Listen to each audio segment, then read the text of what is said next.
As Nick Robinson meets leading light Sir Alex Ferguson.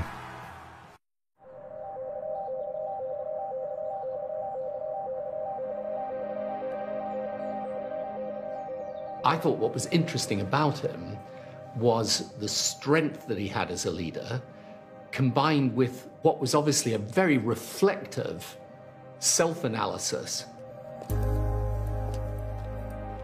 He could be the father confessor, the motivational speaker, the priest, the judge, the jury, the Lord High Executioner, the puppet master, and the inspirational figure, all in the course of one day. You saw where particular individuals were starting to become far too important in their own right, and he showed and demonstrated that he could do without them. His relentless need for success and have that desire to do better and to make sure that we don't stand still. You just trusted him. That was a big thing because he'd won so much. You just think, I'm going to go with it. What does it take to be a great leader? That's what people flock here to the London Business School from all over the world to find out, and a lucky few today are going to hear from one of the greats. Now, he's not a billionaire from Silicon Valley. He's not a general who's led his troops into battle. He's certainly not a politician. He is, though, a man who for more than a quarter of a century masterminded one of this country's greatest brands. I have studied and analysed leaders all my life, but I never saw one quite as successful as Sir Alex Ferguson.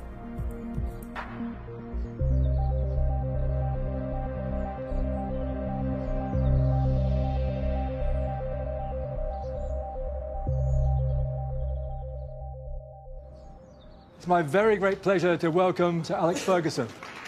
What is the secret of his success? Professor Anita Albersi of the Harvard Business School has studied it.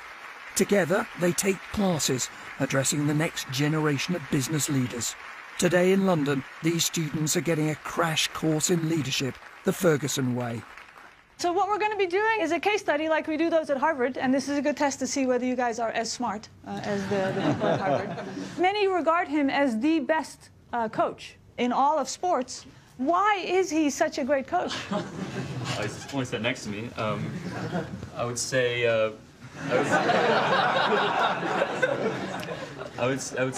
he's won everything there is to win, many times. Helena? He's got a really strong vision. He wants to win, and he's ruthlessly executing against that every single time. Well, this is still Ryan Giggs, who's past Keogh, past Dixon, and has scored a sensational goal! Winning was what Sir Alex did again and again and again. When he retired, he'd won an amazing 49 trophies in his career. Ronaldo! Right footed, it's a clear header, and puts it into the... And I just needed a miracle. And of course we got one. Tries to spread himself as wide as he can! Makes the save for Manchester United! Van der Sar! No one's likely to ever match his record of winning 13 Premier League titles and 2 Champions League trophies. I think, no doubt, he's one of the best coaches ever. Not just because he was my leader. So, in history, no question, probably the best one. What does this all have to do with business? Why is this worthy of study at a business school? One person who knows the answer to that question is former Manchester United chief executive David Gill. He understood that in order to have a successful football team and get what he wanted on the pitch, the business of Manchester United had to be very successful. His leadership skills meant that he could understand what we were trying to do as a club. I think the fact that the club was champions for so many years and it's got such a reputation across the world that you have to put that down to his great management, and that had the knock-on effect of creating great financial revenues for the organisations. It's about time I turn it over to the man himself. Please, again, join me in welcoming Sir Alex Ferguson.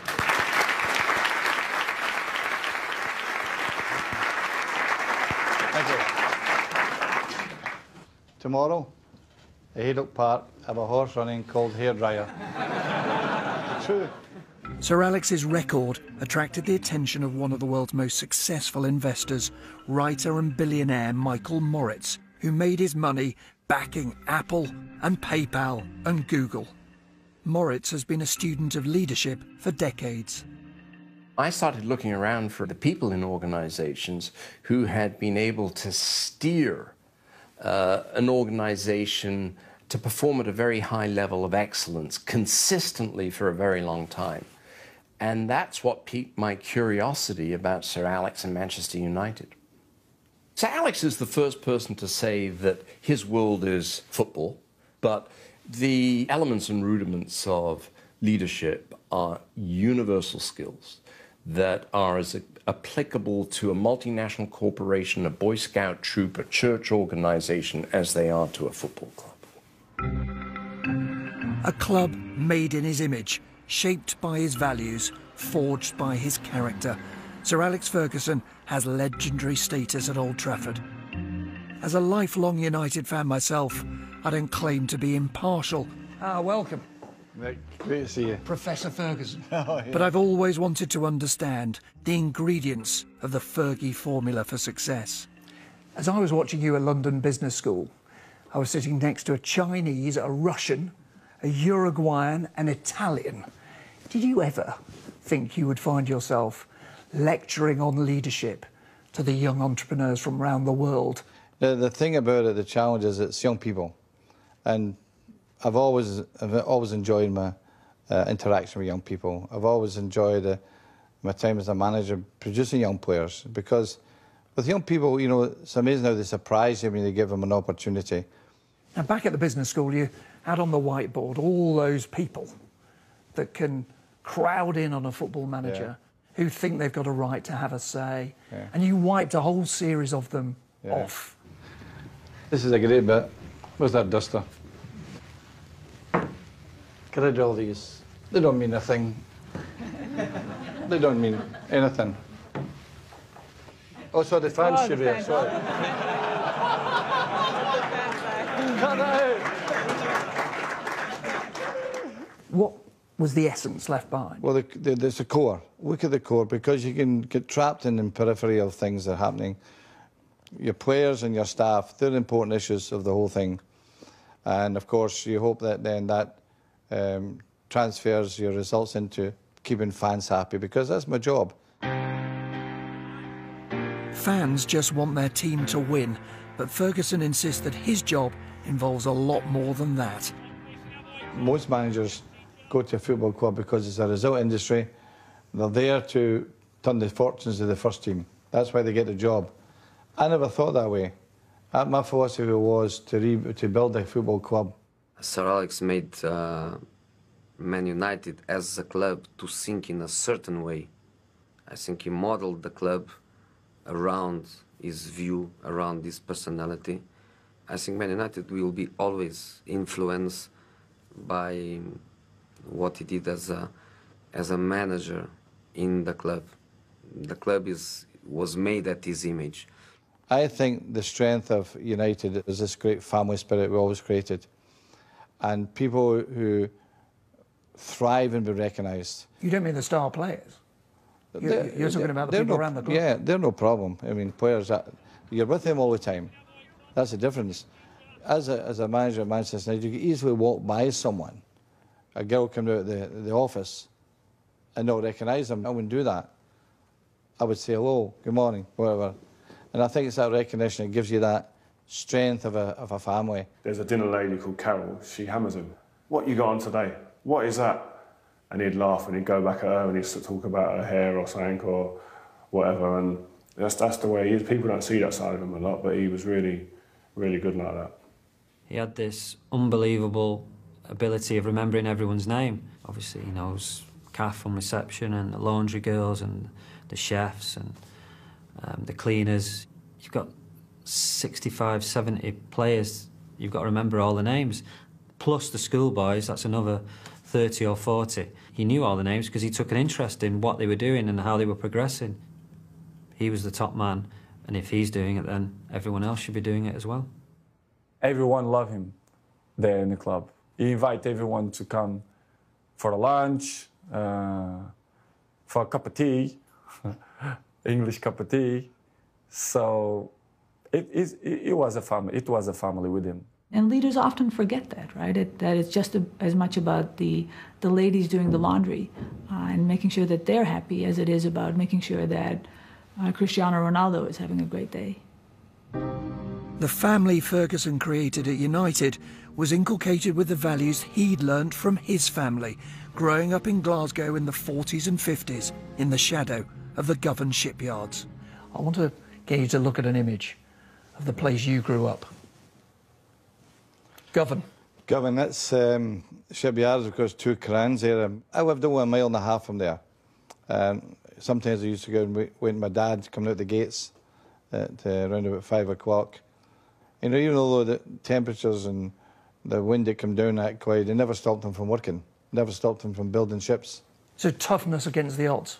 Absolutely. It's, they were never bowed, these people. That was proud to be brought up in that kind of environment. Let's take a look at your parents. Yeah. There we are, there's the Fergusons. Yeah. And you see the ties? They were footballers on them. They were... Even at that age? Yeah, yeah. Oh, yeah, my dad was a footballer. My dad played for Glentoran in Northern Ireland. He worked in Harland and Wolves in Northern Ireland for a spell. And you didn't want to get on the wrong side of him? Oh, no way. No, he wasn't the type who would punish you, but his voice was enough. And he was a quiet man, but when he wasn't happy, he raised the voice and that was enough. So you didn't want to be on the wrong side of him. He was a stickler for keeping time. Yeah, yeah. Does it sound a bit familiar? Stayed with me all my life. I love to be early, you know. I'm always early. But there must have been clashes. Were there moments where you thought, because any teenager with their dad would fall out quite badly? We never spoke for about 7 or 8 months for a while because he wanted me to go to junior football to protect... You didn't speak for 7 or 8 months? Yeah. He wanted me to go to junior football to protect me if I didn't make it in senior football. Did you learn that sometimes keeping quiet can be just as worrying for someone? Absolutely, yeah. Just as good as for a leader to do? Yeah, absolutely. Quiet moments. I remember we're down 3-0 at half-time at Tottenham Hotspurs. I never says a word. They're ready to go. I says, the next goal's a winner. Let's score the first goal and see where it takes us. And we scored within a minute. He scored within a minute. He went on to score 5. 5-3, yeah. You once said something that I think a lot of people would find surprising, that when you're looking at a footballer, one of the first things you wanted to do is look at their mum and dad. Yeah, absolutely. Definitely. Try and find out what kind of parents they've got, and particularly the mother. We used to say to all the scouts, get the mother. Get the mother on your side because she makes all the decisions. The father, a lot of the times, can be entranced by his son's progress and they sort of live in their boots a little bit, you know, and they live in the glory of the kid. The mother wants to do the best for her son. There's no question about that. So in terms of dealing with parents, the mother is the most important person. He's great with people's mums. My mum was there and my wife was there, my girlfriend at the time she was. And he just made them feel comfortable. And I remember them coming out of the room when we finished and went to the hotel after, and they were saying he was such a nice guy. It was Ferguson's reputation as a disciplinarian that appealed to Manchester United. That and his record at Aberdeen, his team beat the mighty Real Madrid to lift the European Cup Winners' Cup. He arrived at Old Trafford in 1986, and before he could revive a once great club, he had first to tackle a pernicious drinking culture. It was a bit impulsive, I think. I called everyone into the gymnasium, all the young players, all the staff, all the players. So I said to them, look, I've read all these stories, I've heard all these stories about the drinking culture. Well, I have to tell you, I won't change. You're all going to have to change. That's a fact. I mean, how big a problem was it? Well, I think there was a genuine, really bad element of drinking in afternoons, going away for, you know, from training ground to spend all afternoon drinking. People tell stories. People phone the manager of Manchester United, Arsenal, Liverpool, tell a senior player in a pub here, and it happens. It happens. That's a great networking system you have, being the manager of Manchester United. It's a nice word, network. It's spies, isn't it? Yeah, well, you need it. You know, And I then realised to myself, we're not going to win the league with this team. So we did a fire sale, got rid of about 9 players and brought 5 young players in. People were hungry enough to accept challenge and send the club in a different direction. The new leader of another failing organisation faced similar problems just a few years later. Tony Blair's Labour Party had lost 4 elections in a row. Now, in a sense, you both did the same thing. You took over losing teams and you had to try and change the culture of those teams. Is that vital for someone who's a leader, to be prepared to challenge the existing culture, not live with it as it is? Yeah, always the greatest problem when you're leading an organisation that is failing is that you take the system as it is and you just try to make it work when it may be the system itself that is at fault. So, in other words, you know, it may be that you can't get a political party back to power just by amending the same message. You may have to change it completely. You know, you may have to redraw the whole boundaries of your organisation. You may have, as we had to do with the Labour Party, fundamentally shifted. He asks and demands discipline and respect. I would say it's a balanced approach. It's not just showing everyone that he is the guy who has the power. Step 1 in the Fergie leadership manual: assert control and impose discipline. The 180-degree opposite to discipline is anarchy. Well, anarchy won't achieve a thing because people will just shove off in different directions. And so discipline is essential for any team to achieve the common objective. And I think that's true of soccer as it's true of the army. So Alex knew that if you didn't have discipline within the organisation, anarchy would break out and it would become unwieldy and impossible to manage or to lead. I would get into the training ground at about 7, I'd be there to God knows what time. I would stay to watch the academy, whatever, and I was fortunate. He arrived very, very early, all the time. He was there in his office to check, to make the training. And he was always the first one and always the last one to go home. So I learned this kind of stuff with him. And that's something that wasn't lost on the players. I said, if he's in early, why are you not? He's been doing it 25, 30 years. Why are you not in before him, or at least near the same time as him, and putting the work in? Turning up on time and training hard were only the beginning of what the boss demanded from his team. I wanted him to be Manchester United in terms of dress, made sure they wore the blazing flannels wherever they went in terms of away from home in particular. And why does it matter, though? For a leader thinking, well, who cares? Well, I think you're representing the club that way. You walk through an airport and you see the blazer, you see that badge, there's Manchester United. They're dressed right, you know? So the first time I witnessed that was going to Switzerland in a tournament for the youth team, and we're all in our blazers and we all got told in no uncertain terms that you're representing Manchester United, both on and off the pitch. So I want you to make sure that you behave yourself around the hotel because people will be watching you. Your lesson, if you were back in that classroom, is those little things matter details. just as much as the big things. Yeah, absolutely. Details. Yeah. All points to the top of the mountain. Yeah. Really. Oh, points to the top of the mountain. Everything contributes. Yeah, absolutely. Just like talking to the laundry girls or the canteen staff. Yeah. Everything makes a difference. They all matter. They all matter. A club United seriously matter. I want to show you a photograph which might give you a thought about some of these issues as well. Let's have a quick look. See if you remember this photo. Remember God those? almighty. Why did they do that? When was that? That was the 96 Cup final at Wembley. I said to Brian Kidd, 1-0. Those aren't your players, of course. Those are Liverpool. Yeah, it's Liverpool, yeah. You turned to Brian Kidd, your assistant. 1-0. 1-0. Well, just because of this? Yeah. Because of that. I think that's, I don't know, what would you call it? Arrogance or overconfidence or, I don't know, it was ridiculous. I think it was absolutely ridiculous. Blue shirt, red and white tie and a white suit and a blue flower. Who designed that? And they say it was a Manny. Yeah. I bet your sales went down. I'm still working out what it was. Was it because they're not taking the game seriously? Well, I mean, Jimmy Redknapp's like sunglasses on. But you know, the most telling part of it is this. Roy Evans and Ron Moran had black suits on, I think they were embarrassed. Liverpool Football Club is a great club with history. They've won the European Cup more times than Manchester United. Between Manchester United and Liverpool, they've won more trophies than any club in Britain. That didn't represent Liverpool. James gets there just first. Cantona!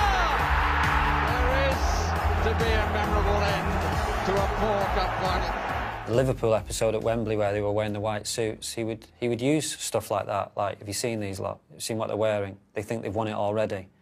Stuff like that would get into your heads that, what do you mean they think they've won it already? Sir Alex had other ways of getting into his players' heads, including what became known as the hairdryer, a term first coined by United striker Mark Hughes. The hairdryer. The hairdryer obviously is a myth.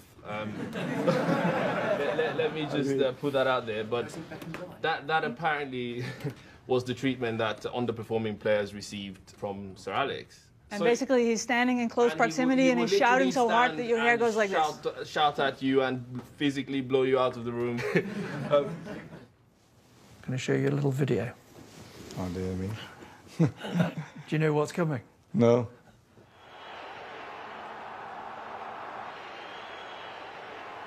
We're not lip reading.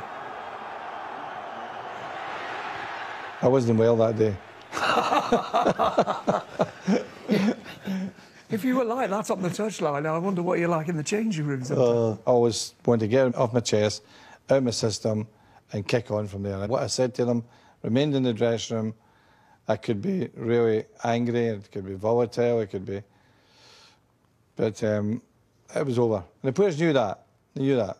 I never brought up again. I never held a grudge, ever in my life.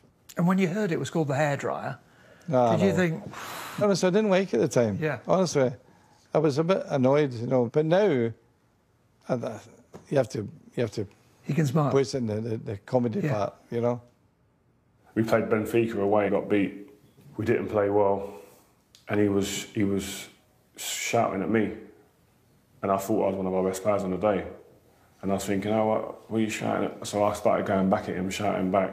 And the problem is, which I failed to learn quickly, is that the more you shout at him, the louder he gets, and the more aggressive he gets, and the closer he gets to you. He had that skill of, have you got to put your arm around someone, or have you got to lose your temper to get the best out of them? I remember him having a go at me at half-time, and I had the sort of attitude, right, OK, I'll show him, and played well the second half. So then he quickly knew how I would respond to him losing his temper. That followed me for the next 20 years, so it was a big mistake early on. Giggsy sometimes would have to do one thing wrong in a half. Half-time comes, he would hammer Giggsy.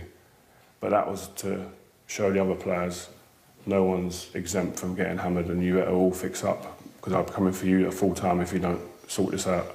I remember sometimes when we do something bad or we lost some games, he kicked the chairs and he kicked the boots, he kicked everything, the waters, the drinks, and he's so red and you should pass the ball.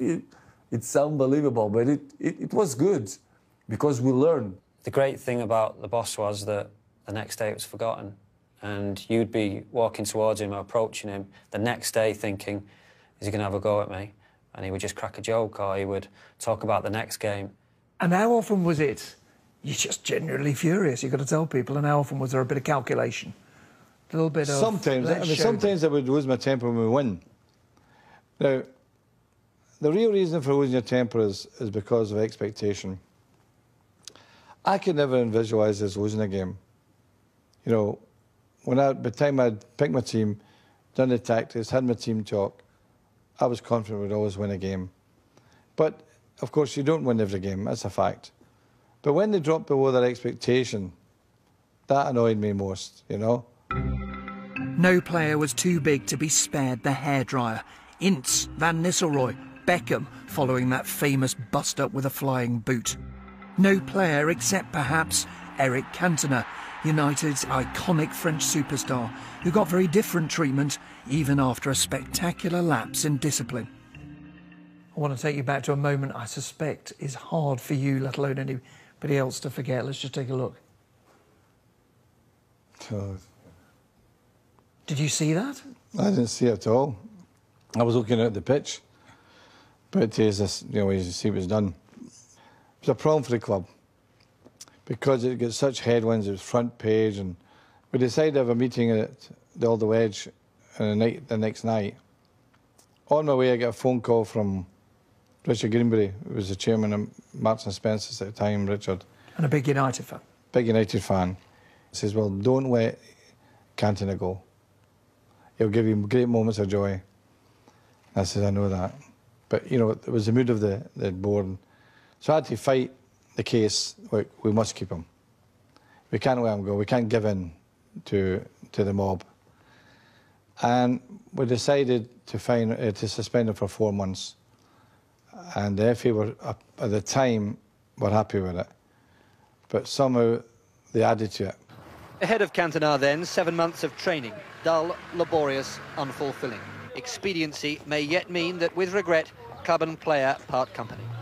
But as the great disciplinarian, wasn't your first instinct to think, he's blown it? He's a great player, I get on with him, but that's too much. Well, he'd never given us any indication that explosion was there. But I decided to approach it this way. I would speak to him every day, and I would talk to him about football all the time, and he loved it, you know? And that's why all the players say it was my prodigal son. But I think he needed different attention. He needed different ways of dealing with him. He was a different guy from everyone else. He's an amazing human being. But when you saw that image of him kicking a spectator, wasn't there a bit of you thought, that's exactly the ill discipline that's to stop at this club, I've got to get rid? No. There was something in me that said, I need to do something about it. I need to stand by him because the world is after him. And it was a bit like no one was there to help him. And I said, well, it'll have to be me because I'm his manager. I think the thing that amazed me and used to frustrate me at times was his man management. I'd never seen him have a go at Eric Cantona, for example. Some of the players would resent that. Why is he not having a go at Cantona?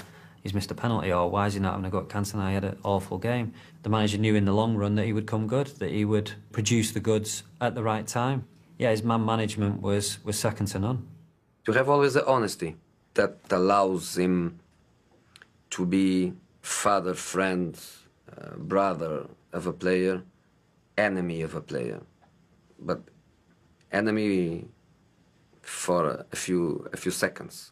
But then the brother comes again, or the old brother, or the father. These human qualities are absolutely crucial to be a great leader. The fabulous leader is a very rare individual, and that person is capable of making an organization do things, making the people in, persuading, cajoling, nudging, caressing sometimes the people inside an organization to do something that they didn't think that they were capable of.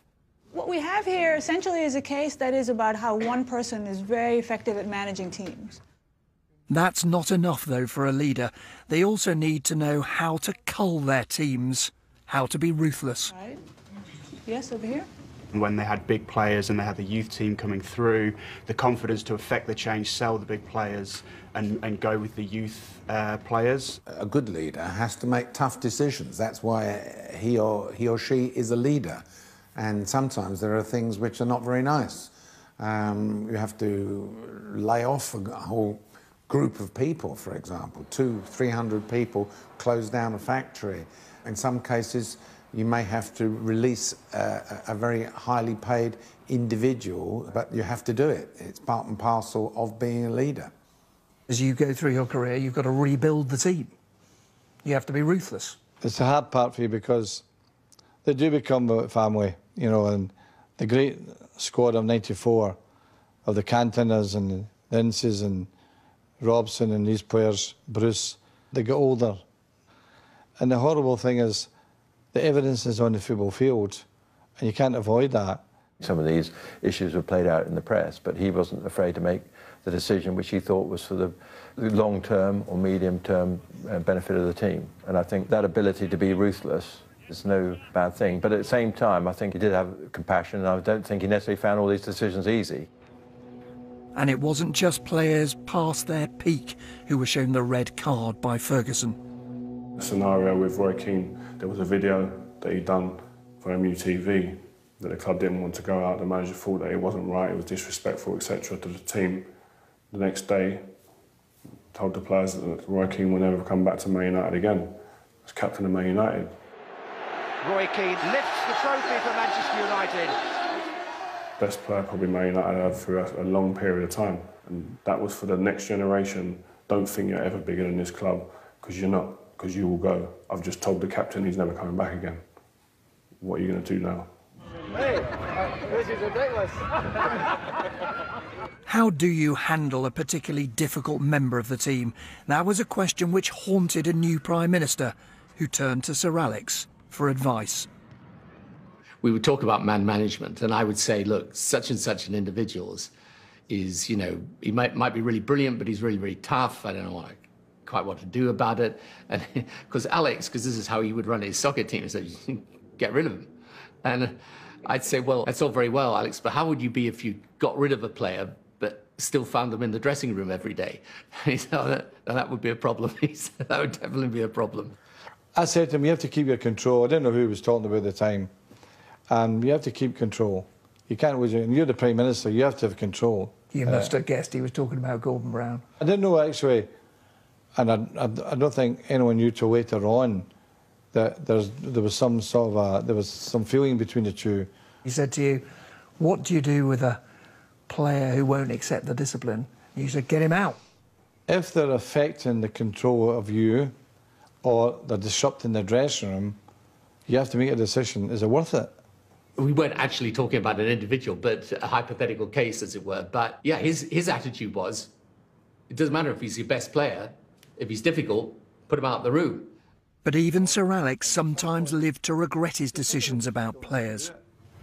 I always thought I was brave enough to make decisions. Maybe sometimes wrong. I made the wrong decision with Jaap Stam, and that was a mistake. One decision we've talked about quite a bit is the decision to let Jaap Stam go to an Italian club. And I think it was based on his belief that maybe Jaap Stam would not come back from his injury. It's a decision he regrets, because Jaap Stam went on to play for 6 seasons at a very, very high level. Played 2 European Cup finals. Oh, it's a good decision, wasn't it? Changing the team only works, of course, if the people who replace those who are let go, the next generation, prove to be better. You're mentioning youth players. What is characteristic of the Ferguson brand when it comes to youth? Yes? I think it's kind of given them a lot of chance to kind of shine and grow as a team. Right. No structure is going to remain standing unless it's built on a firm foundation. So for United, this meant, above all, developing a pipeline of young players who, when they were signed, weren't very well known, or when they were purchased were, in many instances, affordable and cheap purchases. Building a team around a new generation of talented kids may look a safe bet now. At the time, it was a risky gamble. So let's take a look at what became known as the class of '92. Okay. Look at Scholesy. You think he's just out of nursery? Well, they weren't. I mean, what ages were they there? They would be 17, the gigs would be maybe 18. And some people look at that group and say, it was a one-off. You're a very lucky man. It's not unreasonable to say that, but I have to say this. We were scouting and trialing and coaching the best in the country. I'm sure of that. We were obviously characters, and we were of the mindset that once we get in this team, we're not going out of it. We were lucky in the fact that we had a manager who was willing to give us a chance and was willing to gamble, really, on youth. And remember this, some thought it wouldn't pay off. Brilliantly done. The trick is always buy when you're strong. So he needs to buy players. You can't win anything with kids. Alan Hansen, of course, told you win nothing with kids. Well, you can't win anything without them. The secret was the development of their character. They feared nothing, So coming to the first team with me, it was a cakewalk for them. They just sailed through it, absolutely no problem. These young lads were old heads and young shoulders. We worked hard to get there. We worked hard, but yeah, with the right material. The first time I played, I come on as a substitute, and yeah, I can remember the manager's last words: just go out and enjoy yourself. And you're thinking, what do you mean enjoy myself? I'm going out to play. I'm going out to play in front of 40-odd thousand, and I'm 17. I'll try and enjoy it, but I don't think I will. But no, he always said that, and like I say, instantly, you just felt relaxed. That's part of my management, and not putting too much pressure on me, but also knowing what I was capable of. And did you think of yourself almost as a father figure to them? That you were teaching them how to grow up, how to behave in the way your father taught you? I think that the character building does apply itself that way. Some instances where players would come to me with personal problems, knowing it would never go out the door, knowing they could trust me to help them. And I was proud that players would trust me that way. It was when my daddy was sick in London, and he was in hospital, very bad. Como é que se diz coma, Ricky? In coma. In a coma. And I had a conversation with him, and I say, boss, I don't feel good. And we are in a key moment in the league, in the Champions League, but I said, I don't feel good, I wanna see my dad. I said, Cristiano, you wanna go 1 day, 2 days, 1 week? You can go, I'm gonna miss you, I miss you here, because you know that you are important, but your daddy is in the first place. When he told me that, I feel like, this guy is unbelievable. He was the father of football for me. Cristiano Ronaldo with a shot, and Ronaldo finds the back of the net. It's a stunning goal. He knew what he had under his bonnet with Cristiano as well. He knew he had the potential to be a world star, best player on the planet.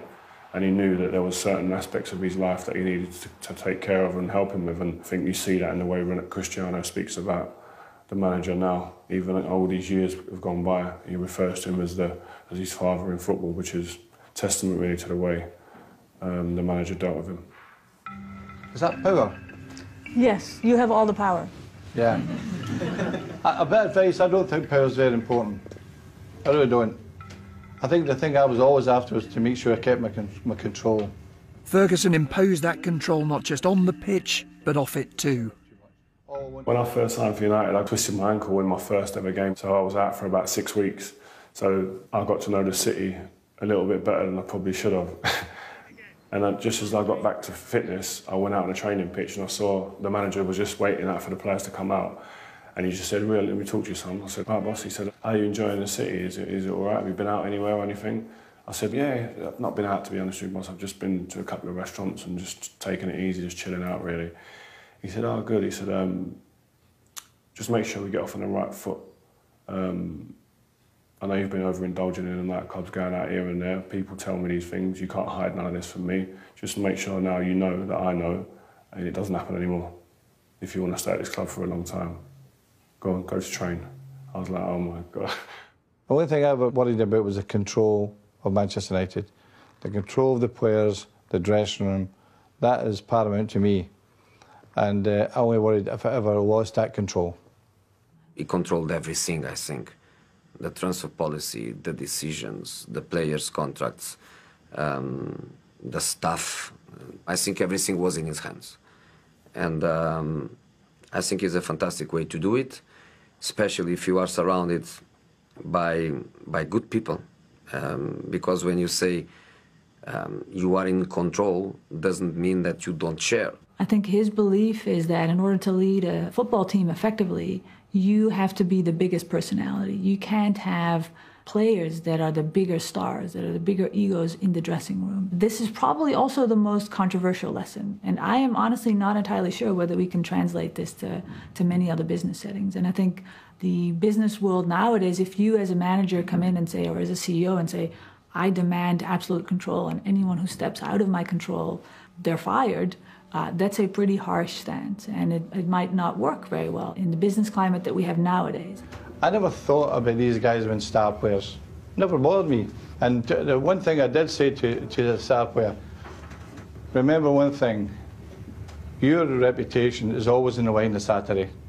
So the expectation is bigger for you.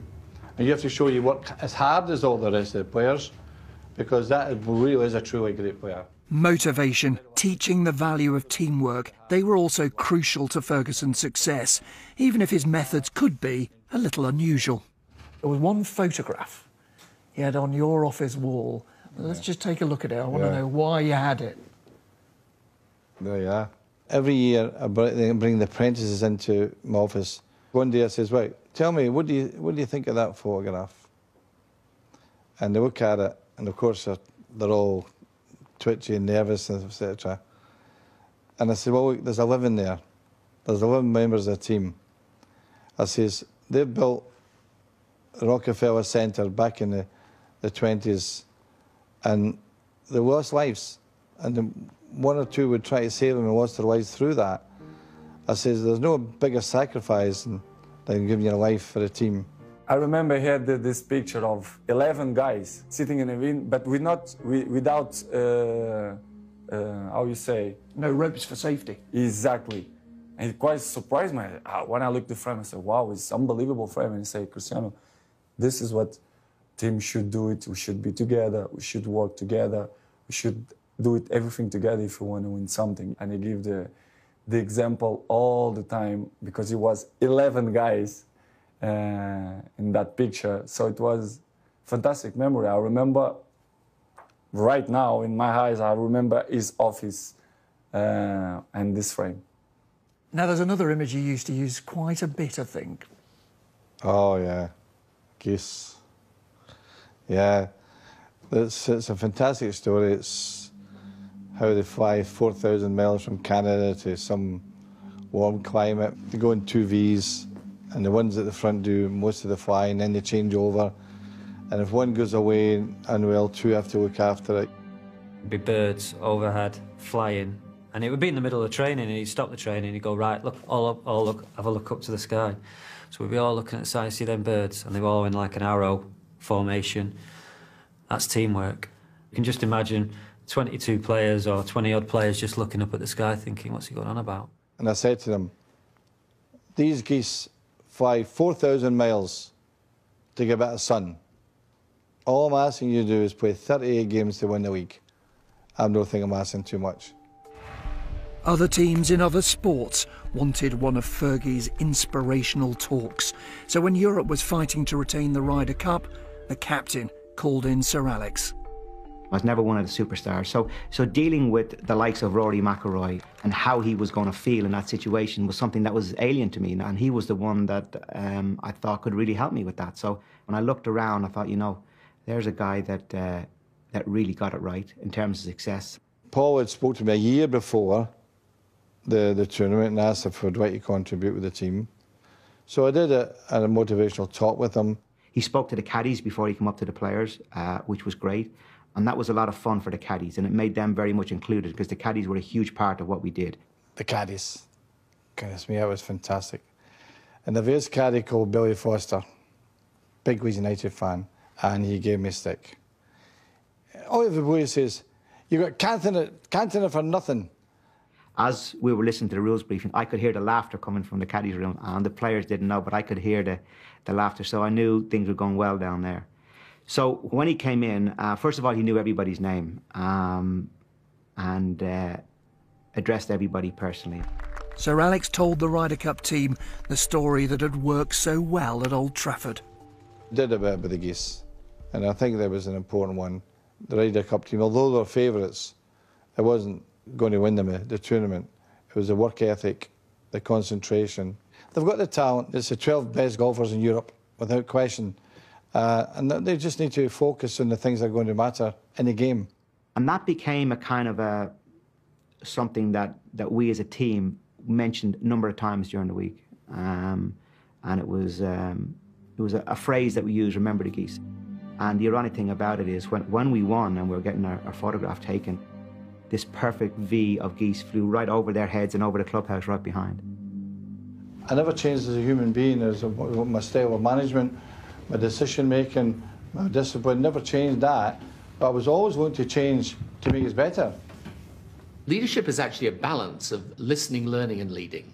You know, you have to listen and absorb what are the lessons going on out there. You have to be prepared to learn those lessons and look at what the trends are and the changes are that are happening in your country, in your society, in your profession.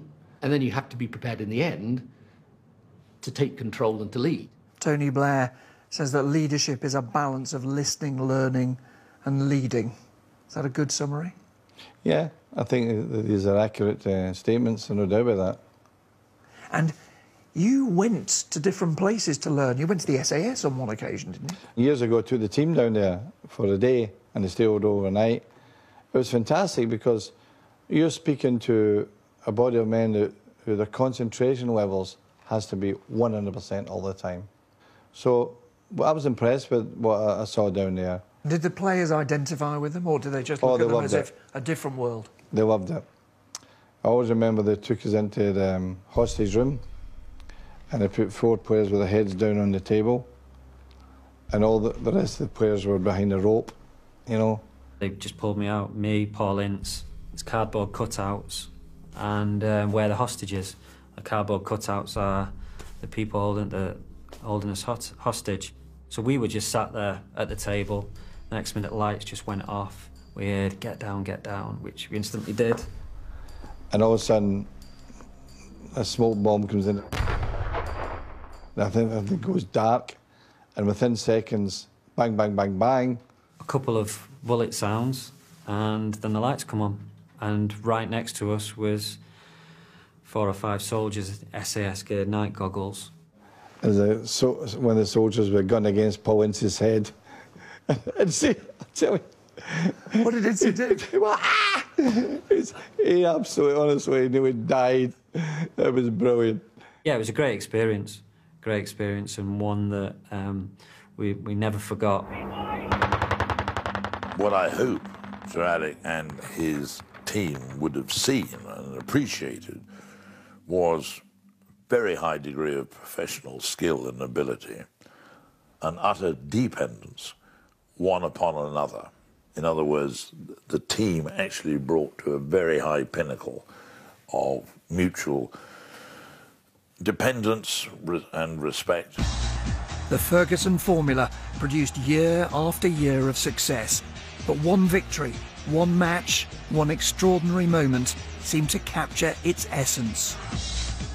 Let's take a look at one night. One night in Barcelona. In 1999. Beckham crosses from the left, right footed, it's a clear header, and it's lifted into the net! Solskjaer has won the European Cup for Manchester United! So United were 1-0 down, going into injury time. That gesture, was that disbelief? I think it was a bit of that, but when I went to 1-1, Steve McLaren came to me and says, we'll go back to 4-4-2 in extra time. I says, no, the game's over. They'll never recover. And we scored the second goal. They were gone. Bayern were absolutely gone. Those 3 minutes, in a sense, are like the whole Ferguson formula boiled down, aren't they? Well, that particular team was a team that never gave in. And throughout that season, they continually won games in the last few minutes. To win the league once is very difficult, but to do it over 26 years, I think is simply amazing. I was able to plan 3 and 4 years ahead because I was there long enough. Even having won the coveted treble, Ferguson set about dismantling his team and creating another. I think his greatest legacy is that he had success over a quarter of a century and that he was able to build and rebuild 4 or 5 truly great teams. For me, that is something that no manager has matched. The rebuilding of the organization was consistent. And often people, when they've built a structure or got an entity into a winning position, they forget what took them there and they stop doing the renovation, they stop doing the repairs. Sir Alex didn't stop, and he rebuilt the club on perpetual 4-year cycles. You smile inside because you say, he's still hungry, he still want to win, he's still motivated to win trophies, to go to the trainings with 62 years old, 63, 64, 65. You say he's still angry, still want one more title, he still want that team play good every weekend. So this is, for me, it was a surprise. But the lesson for a leader is at the very moment you reach the top is what? You're at the top, it's like climbing a mountain, you go up there and the view is beautiful. In normal circumstances, you have to come down the mountain, not in football. For Manchester United, you have to stay up there and look at the view. You can't come down. And of course, you don't win every week, but the important thing is to be challenging every time. And that was a big thing at Man United. It was never about, oh, we've won, let's celebrate for days on end, months on end, and really enjoy it.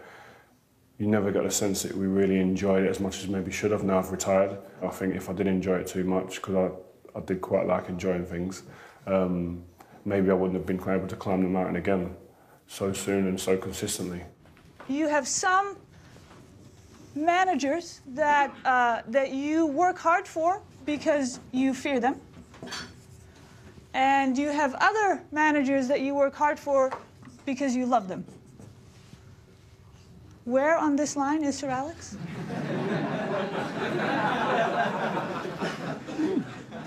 Some people are pointing. Where on this line is he? Yes, over there?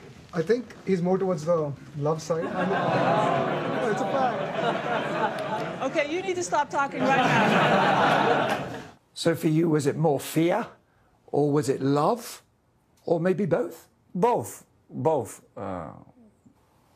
In the beginning, it's kind of not scare, but it's respectful.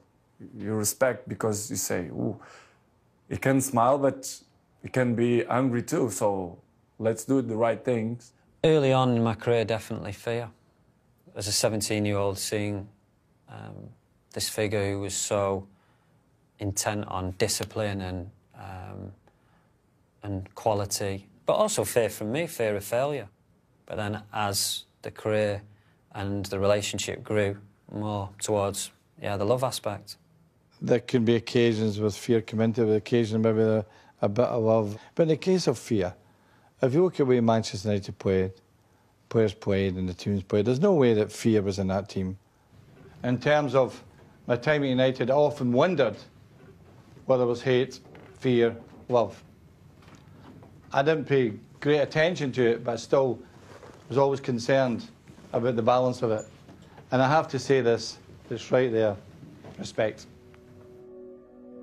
I think that love or fear is an inappropriate statement, quite frankly. It's respect. I think that people should respect you. And if they don't respect you, then you've lost it. You've basically lost it. It's as simple as that. Ferguson was to win the respect of his rivals as well as his own team. I played against Man United with Porto.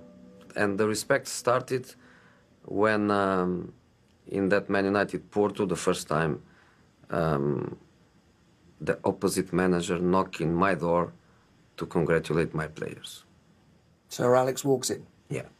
And that in our Portuguese culture was, doesn't belong to our culture. And from that moment, I owe him respect. And I always gave him my respect and my admiration. Sir Alex retired in 2013 to be with his wife Kathy following the death of her sister. Champions! He went out at the top after winning his 13th Premier League title. And we kept it quiet, nobody knew, not my sons, nobody knew, until David Gill wanted to see me on a Sunday afternoon. And he came along and says, I'm retiring. I said, so am I. I remember being asked in the late 90s when I was the finance director going around the city, as presenting the results. We were quoted on the London Stock Exchange then. What's going to happen when Alex Ferguson retires? What's going to happen? So without doubt, it was when Alex left, it was going to be, it was a sea change for the club. You don't have a person as important and as influential and successful as that for many, many years without being a sea change. With people, what's happened. There's always a bit of uncertainty. And he went out after a very successful season, and I think, personally, I think it was the right decision. He told me a huge secret. Not many people knew, like 1 month or 2 months before the decision to be made to stop. I know that he trusts me, because if he doesn't tell me. But I was scared. I was scared. So when finally he informed the media about his decision was a sense of relief. The man chosen to replace Ferguson was no big name, no proven winner. David Moyes survived less than a year. Many blame Sir Alex for appointing his friend. Now, one of the biggest issues for any leader is when to go, when to call it a day, and how to plan the succession. Did you get it right? On the succession, when I'd announced my retirement, do you honestly believe that one man could decide the future of Manchester United? It's absolute nonsense. There was a good process. They're a professional football club. They know what they're doing. The Glazers, David Gill, Josie was going back to Chelsea, Carlo Ancelotti was going to Real Madrid, Jurgen Klopp has signed a contract at Dortmund, Louis van Gaal was doing with Holland in the World Cup. Probably every manager in the world looks at Man United as a huge club, but I wanted to come to Chelsea, and we didn't brought that into the table because we were so open, and he knows so much about myself that he knew that for almost a season I want to leave Real Madrid and I want to come to Chelsea. The other thing was, I took Pep Guardiola for dinner in New York on the September, and I had no idea I was ever going to retire. And I said to him, give me a call tell me what you're going to do. No answer. I don't think we made a mistake at all. I think we chose a good football man, did a great job at Everton, 11 years there. We picked the right man. Unfortunately, it didn't work for David.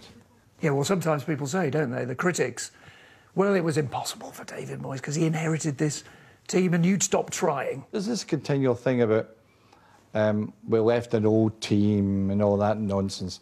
We won the wee bit 11 points. It's unbelievable. The average age of my teams consistently, in all the years, the 20 years from the start of winning the championship, was 27 to 28, every year. If Ryan Giggs were retired, say, 6, 7 years ago, and he retired at, say, 35, quite likely I'd have made him an assistant. And quite likely he could have moved right into the job with the experience of being an assistant manager to me, as he's doing and helping Louis van Gaal at the moment. But I would never ask a player to quit. He said that. I mean, I obviously played until I was 40. It's obviously a completely different job, completely different mindset, going from playing to coaching. So it would have been great for me personally to work under Sir Alex, to see how he worked behind the scenes, because you don't really see that as a player. We'd like to have spoken to many managers, believe me, because that's a process. We'd like to have asked them what they felt about leaving a big club to go to the bigger club, to come to Manchester United, but it wasn't there for us. I think we did the best under the circumstances we're in. We have come to the end of the session. Let's give it up for Sir Alex.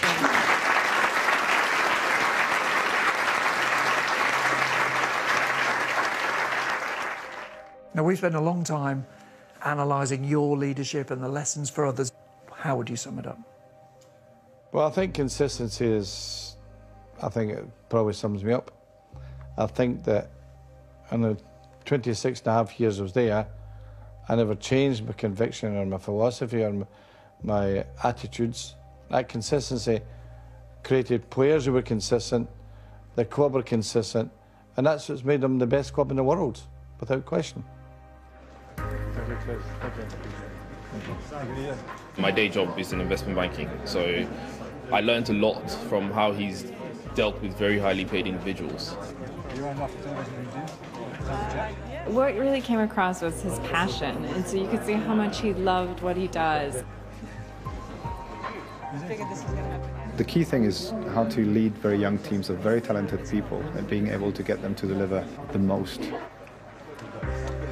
Understanding about how to manage a talent pipeline, bringing players in. His ability to constantly renew himself. And I think there's a great lesson in it for all of us.